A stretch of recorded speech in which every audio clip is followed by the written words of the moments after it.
Bayangkan seorang ibu muda yang baru kehilangan suaminya. Dari pagi hingga sore ia bekerja untuk menghidupi anaknya.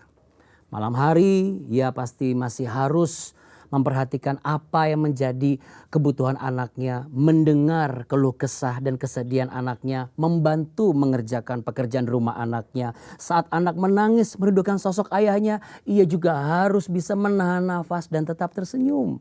Padahal hatinya sendiri juga pecah. Inilah pergumulan banyak single mom di luar sana. Mereka berjuang sendiri di tengah perjuangan hidup yang tak mudah.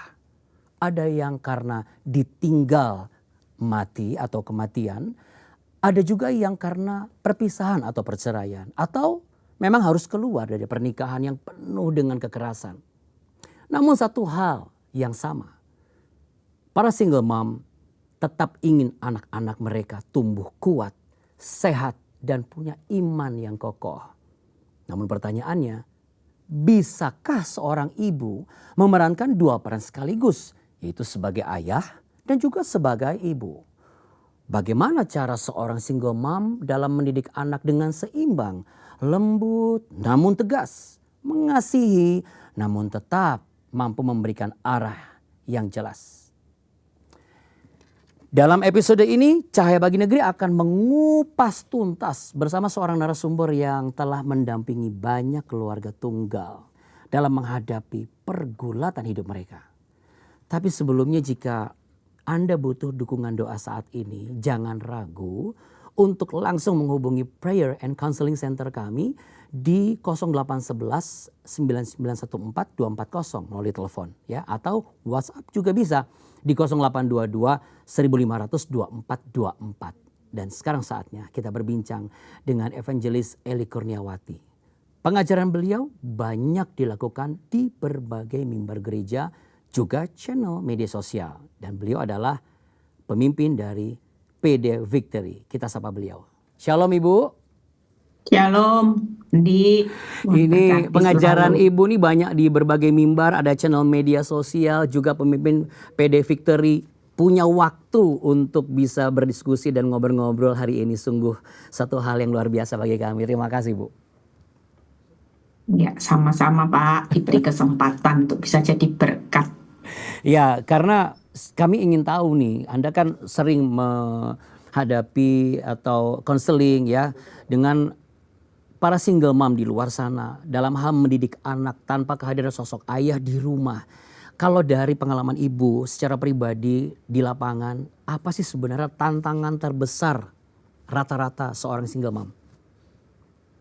Ya, rata-rata terbesar itu karena banyak orang yang sudah ditinggal suami itu merasa menjadi seorang istri, seorang yang mulai kurang keberhargaannya menjadi seorang wanita. Mereka rata-rata bertumbuh menjadi seorang ibu yang gagal, istri yang gagal. Bahkan respon mereka cenderung merasa mereka ini korban masalah, korban salah menikah. Sehingga mereka nggak bisa bangkit, mereka akhirnya negatif, responnya salah. Yang paling terlihat dampaknya itu anak-anak jelas. Oh, tantangannya itu multiplikasi banget ya Bu ya. Belum lagi tekanan sosial ya pasti dialami para single mom, betul nggak? Tatapan tetangga lah ya kan, penilaian orang gereja juga sering ditemui oleh mereka. Kalau dari Ibu melihat bagaimana seorang single mom itu bisa tetap kuat gitu secara emosional dan juga secara spiritual dalam menghadapi tantangan sebagai seorang single mom, juga menghadapi tantangan untuk membesarkan anak-anak di tengah tekanan sosial. Iya, menurut saya juga sempat pernah terpuruk di fase itu ketika rumah tangga saya mulai bermasalah dan goncangnya berat ya, besar. Di situ saya mulai terpuruk. Saya sudah nggak bisa melihat anak-anak lagi. Yang ada saya suka marahin anak-anak sebagai pelampiasan marah saya. Dan waktu itu keadaan semakin tidak bertambah baik. Sampai suatu kali saya berdoa, saya bertemu dengan yang namanya Tuhan Yesus. Dan Tuhan Yesus itu memberikan saya satu gambaran. Kamu ini bukan korban masalah, tapi kamu ini penolong. Tuhan berkata, kamu ini bisa loh membawa seisi rumahmu ketika engkau pulih, maka anak-anak suamimu pasti pulih.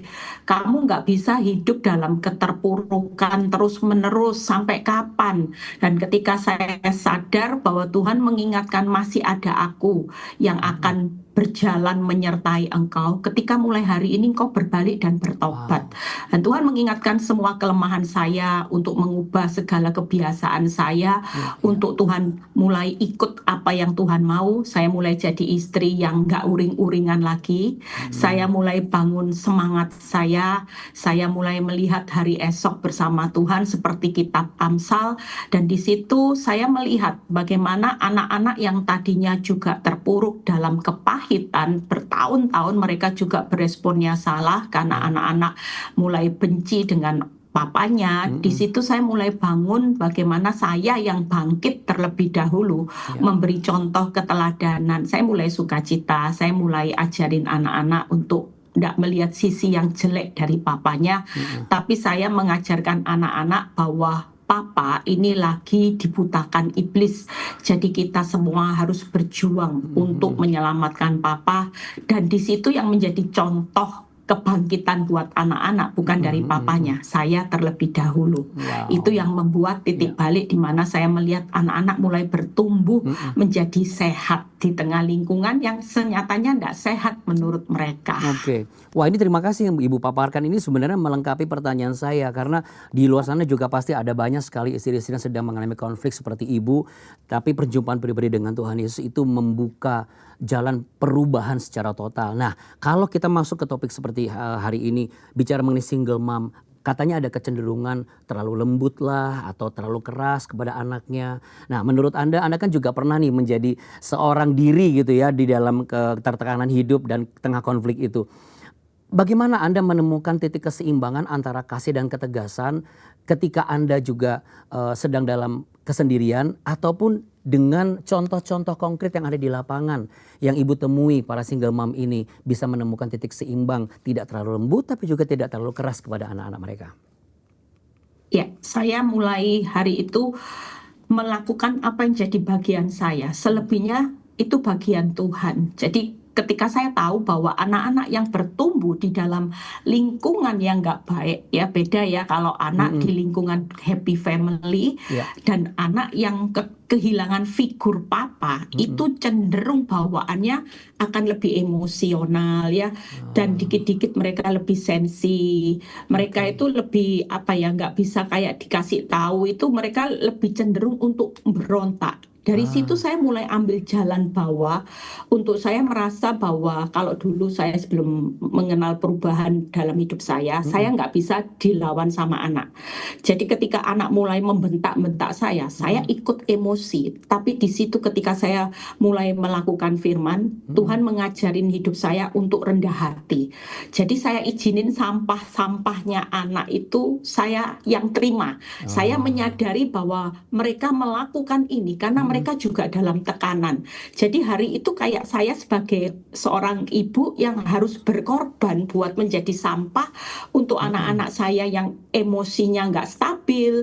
Mereka juga hidup dalam kepahitan. Saya nggak jadi marah. Saya juga menerima perlakuan buruk mereka ketika mereka bentak saya, mereka melakukan sesuatu yang menurut saya sebenarnya seorang anak nggak boleh lah seperti ini terhadap orang tua. Tapi di situ saya belajar untuk menerima mereka apa adanya, karena saya tahu di luar kehidupan anak-anak saya nggak bisa mengendalikan anak-anak seutuhnya. Tapi saya percaya ketika saya melakukan bagian saya, Tuhan itu melakukan bagian yang nggak bisa saya lakukan. Dan khususnya ini yang saya lihat ketika anak-anak saya sekolah di luar. Banyak perkataan yang berkata gini, nanti anakmu akan jadi ini, karena lihat papanya, lihat keluarganya yang broken home dan sebagainya. Tapi puji Tuhan ketika saya melepaskan kendali anak-anak saya di tangan Tuhan, saya melihat anak-anak saya yang sekolah di luar itu bisa lulus sekolah cum laude, summa cum laude, ya, dan lulus juga menjadi seorang yang sekolah Alkitab dan sebagainya, sampai anak-anak selesai. Itu semua bukan karya saya 100%, tapi Tapi ada bagian Tuhan yang Tuhan lakukan ketika saya sebagai seorang mama waktu itu rela jadi sampahnya anak-anak, rela untuk mengambil alih semua yang menyakitkan buat saya melakukan bagian saya di hadapan Tuhan. Itu aja. Oke.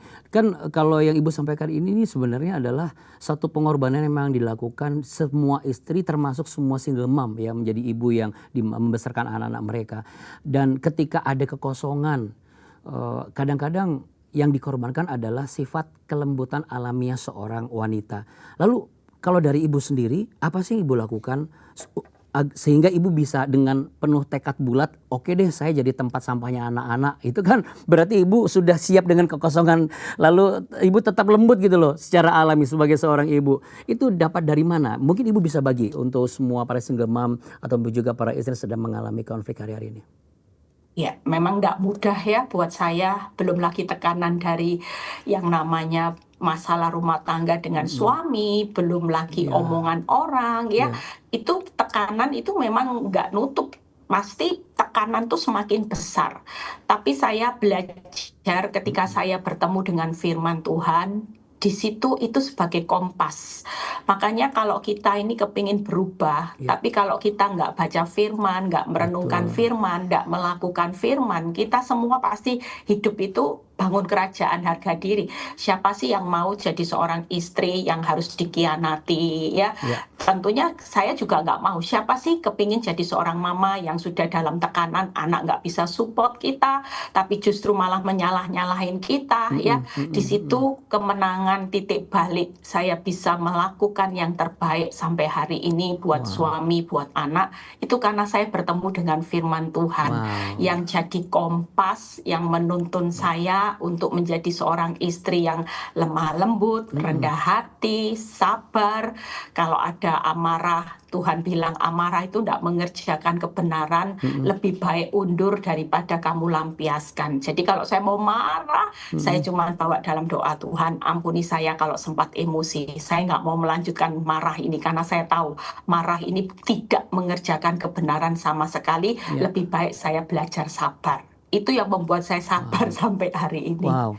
Jadi perspektif Alkitab itu yang mengubah perspektif kita juga ya Bu, sebagai seorang single mom yang penuh dengan tekanan sosial. Ibu masih ingat gak apa yang Ibu terapkan dari pertemuan Ibu secara pribadi dengan firman Tuhan dan itu ternyata berhasil? Iya, saya waktu belum mengenal firman Tuhan dengan benar, saya kalau sakit hati, saya selalu cerita sama anak-anak. Dan cenderung saya berharap dengan saya menjelek-jelekkan suami saya, anak saya itu semakin pro ke saya, semakin kontra ke suami, semakin benci. Sampai suatu kali titik balik Tuhan berkata buat saya, Eli, secara kamu tidak sadar yang kamu lakukan, kamu sedang membuka luka hati anak-anakmu itu semakin besar. Dan nanti kalau luka itu sudah semakin besar, itu akan jadi pukulan buat kamu. Alangkah jauh lebih baik mulai hari ini, katakan yang baik, yang buruk kamu tidak perlu perkatakan. Katakan yang baik supaya luka di hati anak-anak itu mulai tertutup. Dan sejak itu saya sudah nggak mau berbicara yang buruk tentang papanya lagi. Saya selalu berkata papa yang baik. Papa adalah papa yang luar biasa. Yang saya alami kejadian pahit, saya sudah nggak mau lagi berbagi dengan anak-anak saya. Saya cukup berbagi dengan Tuhan supaya luka di hati anak-anak saya itu tidak semakin dalam. Dan kalau dalam nanti akibatnya mereka pasti beresponnya makin luar biasa ke arah yang salah. Dan saya melihat ketika positif yang saya tabur dengan berkata yang baik, anak-anak sekarang bisa cinta papanya, bisa jaga hubungan baik dengan papanya. Dan saya tahu itu melakukan firman Tuhan bahwa untuk saling mengasihi antara papa walaupun papanya bukan papa yang terbaik. Itu aja. Ya, tapi mereka punya bapak terbaik di atas yang terbaik, yaitu Bapak di surga ya Bu ya. Oke Bu, ngomong-ngomong soal baik nih atau terbaik. Adakah support atau peran gereja yang menurut Ibu atau komunitas barangkali atau keluarga besar atau kerabat yang Anda rasakan bahwa ini adalah penopang terbaik nih buat saya. Dan ini bisa menjadi salah satu hal yang bisa saya bagikan bahwa para ibu tunggal memang butuh nih bagaimana ada peranan gereja yang dirasakan komunitas ataupun keluarga besar. Adakah Ibu juga mengalami hal yang sama? Peran gereja atau Ya, komunitas dan keluarga besar? ya, saya kan punya persekutuan doa komunitas PD Victory, Mm-mm. dan itu yang membuat saya sangat sangat membantu saya ketika saya mulai berbeban berat. Ah, Ada banyak orang yang mulai support saya ke arah Tuhan. ya, Jadi mereka rata-rata bilang gini, semangat, semangat gitu ya. Kita masih punya Tuhan, tidak usah melihat fakta. Makanya komunitas itu sangat penting. Nggak ada orang bisa bertumbuh tanpa komunitas yang ya, benar.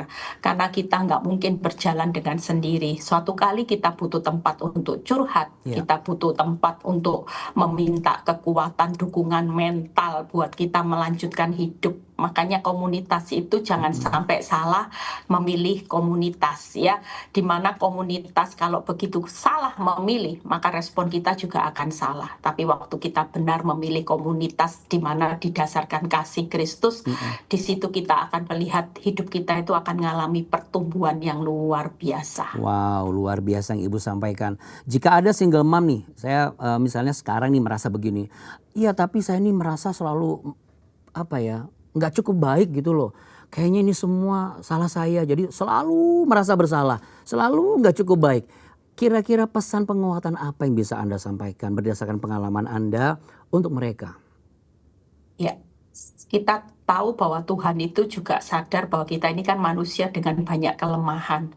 Makanya kenapa kita butuh Tuhan. Di luar Kristus kita makin tidak bisa berbuat apa-apa. Saya sadar Ya. bahwa semua kesalahan yang kita bisa alami karena kita ini memang manusia yang dari debu. Tapi ketika kita hari ini berbalik bertobat dengan hancur hati, Tuhan itu tetap memberi kesempatan yang selebar-lebarnya untuk kita ini bisa meraih masa depan bersama Tuhan. Dan Amin. waktu saya terpuruk, saya ingat Tuhan berkata, kamu tetap berharga, mulia, dan aku sangat mengasihi.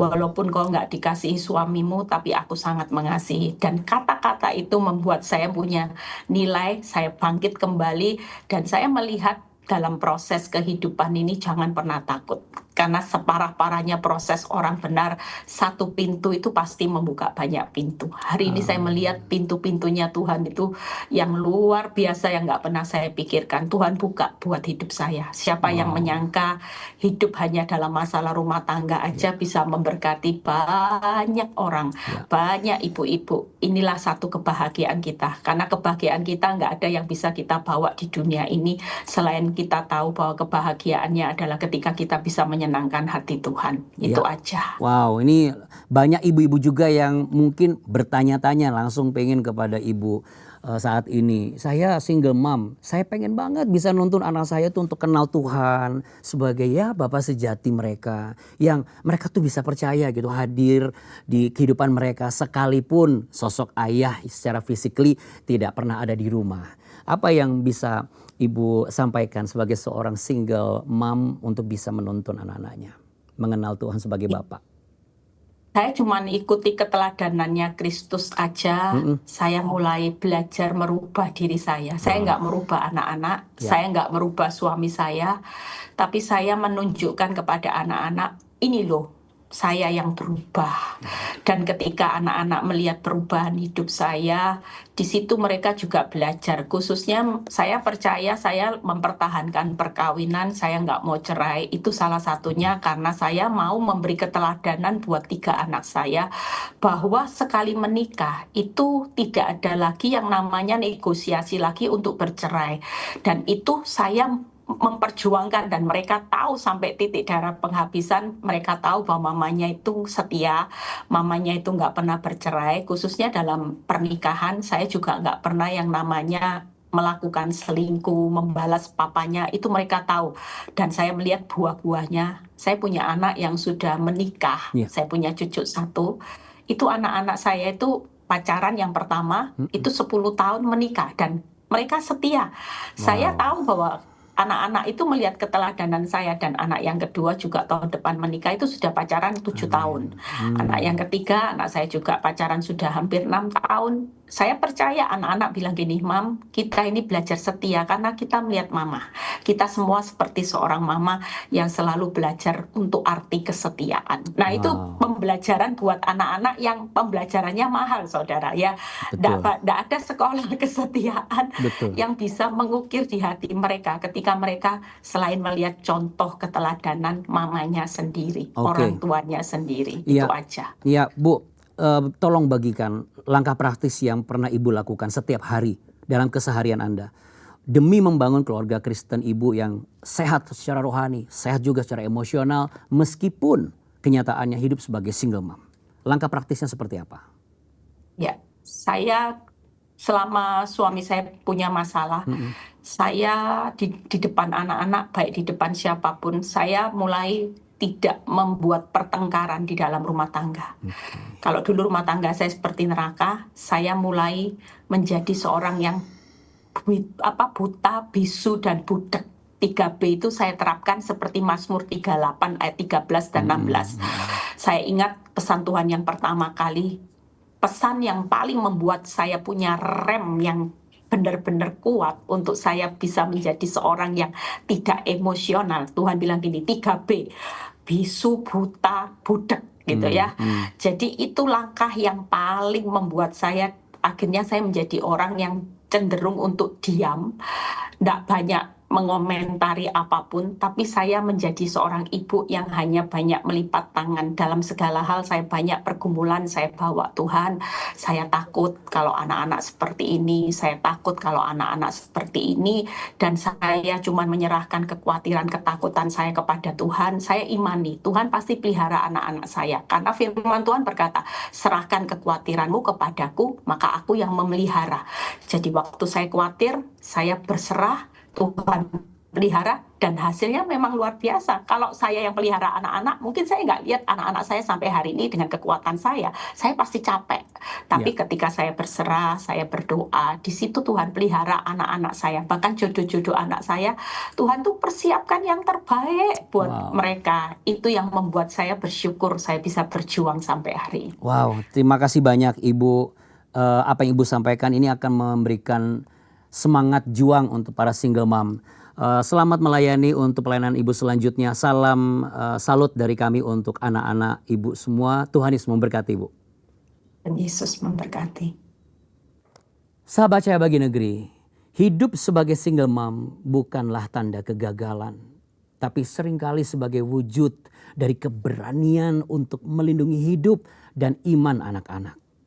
Tuhan tidak pernah meninggalkan ibu yang berjuang dalam kesunyian. Bapa di surga adalah Bapa bagi anak-anak yang tumbuh tanpa ayah dan pembela bagi setiap janda. Itu berarti Anda tidak sendirian dalam pergumulan ini. Jika Anda seorang single mom, percayalah, Tuhan saat ini sedang membentuk kekuatan luar biasa dalam diri Anda. Agar anak-anak Anda dapat melihat keteladanan iman Anda yang tak terbayarkan. Dan mereka akan melihat Anda sebagai seorang ibu yang pantang menyerah. Jika video ini memberkati Anda, jangan lupa untuk like, share, dan tulis komentar Anda seperti apa. Jangan ragu juga tag ke sahabat atau keluarga yang sedang berjuang sebagai single mom hari-hari ini. Agar mereka pun tahu masih ada harapan dan kasih Tuhan yang tidak pernah gagal. Bersama kita akan melihat terang Kristus bersinar melalui keluarga-keluarga yang dipulihkan oleh Tuhan. Naomi Ambarita, seorang anak yang tiba-tiba berubah menjadi anak yang suka melawan orang tua dan melakukan kekerasan kepada adik-adiknya. Mengapa demikian? Berikut kisahnya.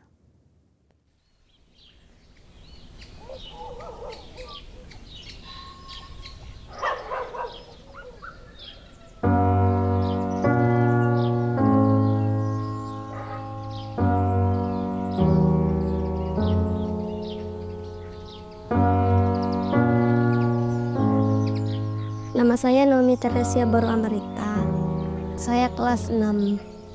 Adik saya ada 2. Yang adik kedua tuh umurnya 9 tahun, adik ketiga umurnya 7 tahun. Saya sering mencubit atau memukul adik. Saya suka marah-marah karena adiknya suka nakal, suka bandal, baru suka nggak dengar-dengaran, hanya saya marah-marah. Papa mama sering suruh saya mengerjakan pekerjaan rumah itu seperti mencuci piring, nyapu rumah, bereskan tempat tidur.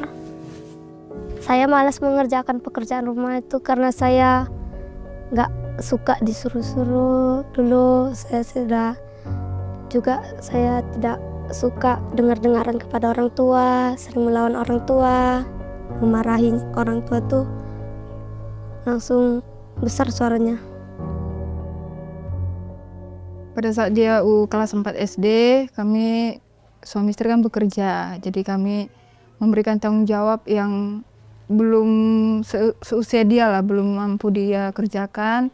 Tetapi ya namanya tuntutan pekerjaan ya Pak ya, kita kerja pergi pagi, pulang malam. Nah di saat adik-adiknya belum beres mandi, kadang piring belum kena cuci, di saat itu kadang kita mau marah. Ya gimana namanya kita udah letih kerja ya. Dia sering memberontak, marah. Kadang dia mengurung diri di kamar. Pada saat kami udah kumpul-kumpul di ruang tamu, dia sendiri di kamar. Dia kayak merasa tertekan gitu, kayak merasa nggak ada yang mengasihi dia gitu Pak ya. Dia merasa kami membeda-bedakan kasih sayang, tapi sebenarnya enggak. Karena menurut kami dia yang tertua dari adik-adiknya, tentu kami harus menuntut lebih dari dia. Dan tanpa tidak kami sadari, ternyata dia menyimpan dendam di hatinya kepada kami. Dan kepada adik-adiknya juga seperti itu. Kadang dia kayak, kalau kita adiknya minta sesuatu, dia kayak, ini ya gitu, seperti itu.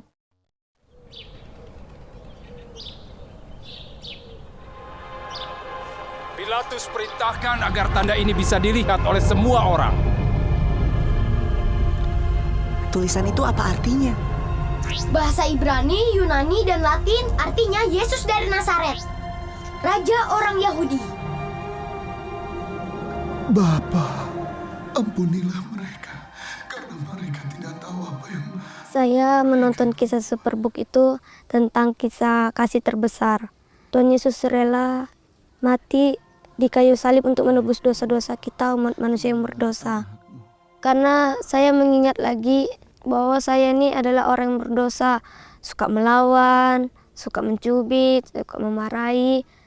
Saya berubah dari situ, saya berpikir lebih baik saya bertobat karena kasih Allah memang sudah besar kepada kita untuk menebus umat-umatnya, sampai rela dia mati di kayu salib untuk menebus setiap umat manusia yang berdosa kepadanya.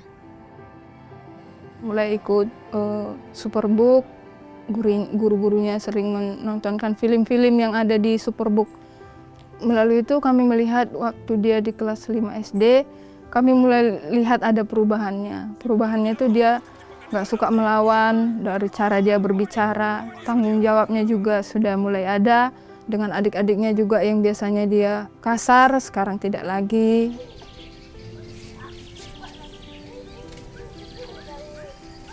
Setelah saya menonton Kasih Terbesar, perubahan saya kepada mama papa itu saya dengar-dengaran kepada orang tua, suka melakukan apa yang diperintahkan orang tua.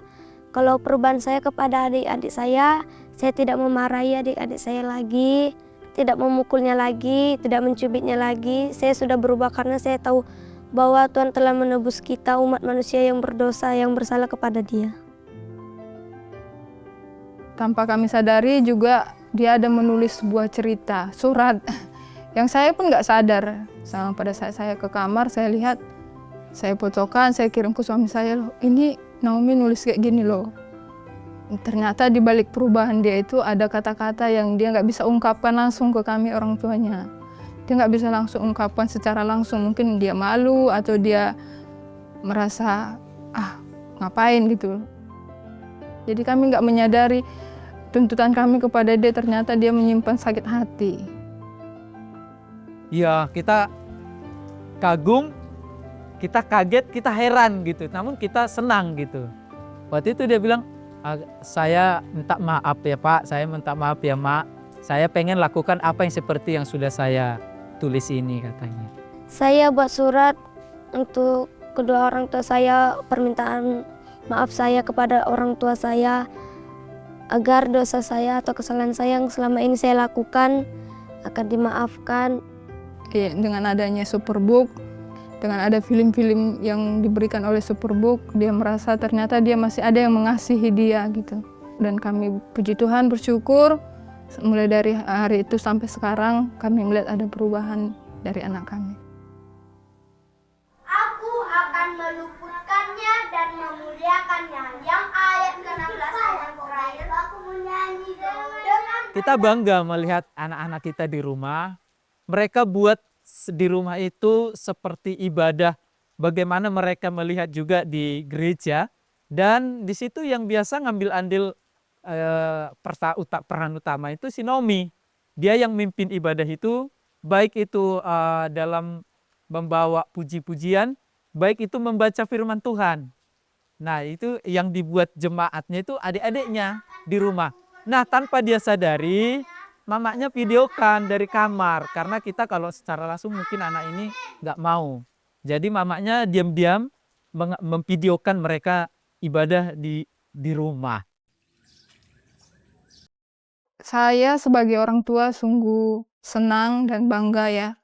Di zaman sekarang yang namanya gadget ya, yang sudah merusak banyak karakter anak-anak. Dan kami juga terus akan selalu berharap bahwa Superbook ini akan memberikan pelajaran-pelajaran yang terbaik lagi melalui Alkitab, melalui Superbook. Firman Tuhan yang dibukakan oleh Superbook, baik itu melalui cerita dalam Superbook, ya sangat bagus menurut saya sih. Karena itu untuk bisa mengubah sikap anak selain daripada dari kita orang tua. Dengan adanya kemarin Superbook, ya anak-anak kita mengalami banyak perubahan. Perubahannya bukan hanya di dalam lingkungan rumah, tetapi melalui prestasi juga dia sangat luar biasa. Dan saya juga percaya itu semua bukan karena dia pintar, tapi karena dia menyerahkan semuanya kepada Tuhan, dia mengandalkan Tuhan. Jadi kami juga melihat prestasinya Pak, yang semakin hari semakin meningkat. Sampai saat ini dia sudah mendapat nilai 2 besar di sekolah.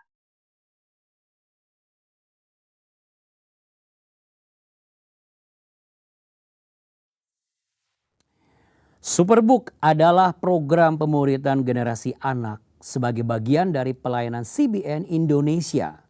Superbook sudah melayani lebih dari 5.000 gereja dari 255 denominasi di 49 kota di Indonesia. Keberadaan pelayanan Superbook tidak terlepas dari keterlibatan para mitra.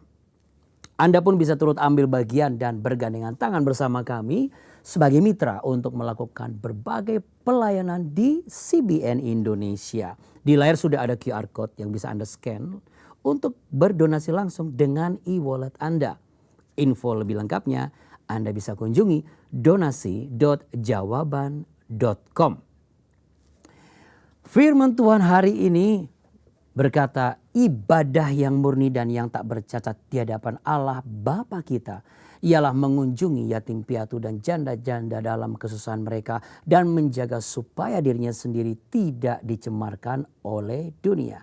Yakobus pasal 1 ayat yang ke-27. Amin. Terima kasih sudah mengikuti Cahaya Bagi Negeri hari ini. Jangan lupa kalau Anda diberkati dengan topik hari ini, berikan like dan share video ini ya. Pastikan Anda sudah subscribe channel Jawaban agar Anda terus mendapatkan konten yang bisa mengubah hidup Anda. Saya Andi Otniel, sampai jumpa di episode berikutnya.